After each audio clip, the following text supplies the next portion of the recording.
Romans 8:28 is one of the best known and yet one of the most misunderstood, misinterpreted, and misapplied texts in the Bible.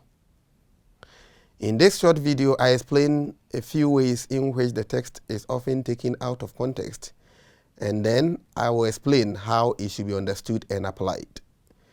The text reads, "And we know that in all things God works for the good of those who love him, who have been called according to his purpose." NIV. Let us look at some of the ways in which the text is taken out of context. First of all, the verse is often misinterpreted to give the impression that God is going to change our present circumstance. Therefore, people quote this text to comfort those in difficult situations, such as the loss of a job, serious illness, and the loss of a relative. It is important to note that the promise in this text is not for our circumstances to change. Paul is not promising a new and a better job, a complete healing, or the resuscitation of the deceased relative.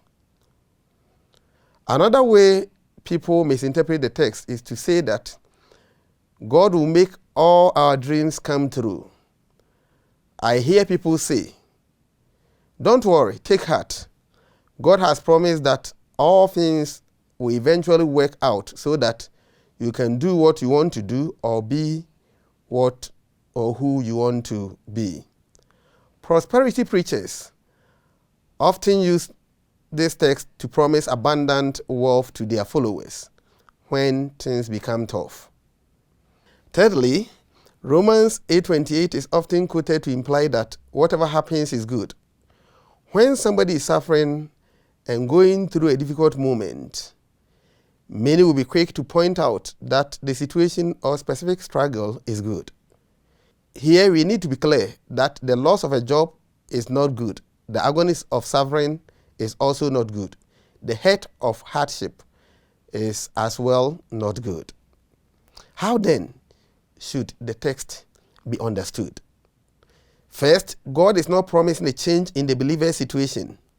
Indeed, the text is a promise of our good. However, our good in this context is to know Christ more intimately, obey him more fully, and to have our character molded into his likeness.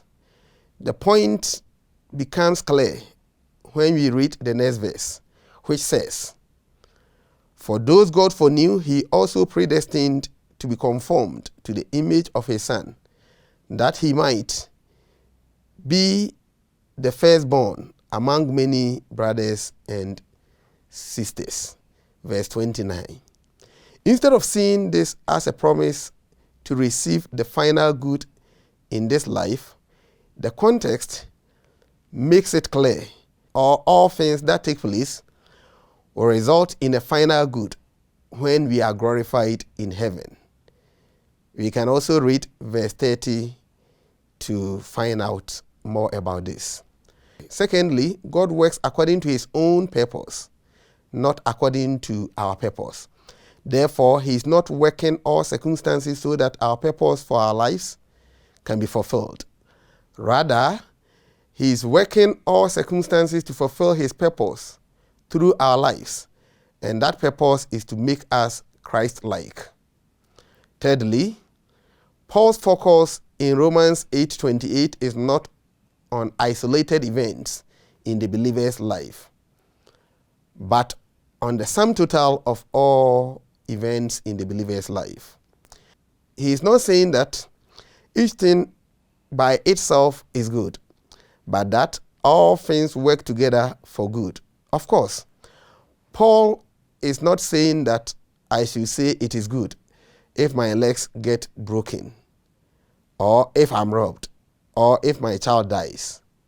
The things themselves may not be good, but God will weave them together for my ultimate good. That is, for me to be more Christ-like. Now, how do we apply it to our contemporary situation?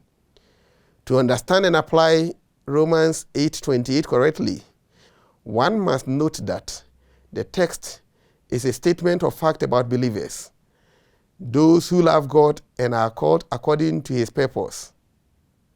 Love for God is a mark of genuine salvation, and their calling by God is the basis of their love for God. This text is one of the divine promises intended for believers and not for unbelievers. First, whatever happens in the believer's life, God is in control, and he will use it together with all other things to work together towards the person's spiritual growth. Second, those who love God and are doing their best for him must be assured that God will help them to stay connected to him no matter the situation. Third, all things that occur in the believer's life may not be good, but God can and will use all things to achieve the ultimate good.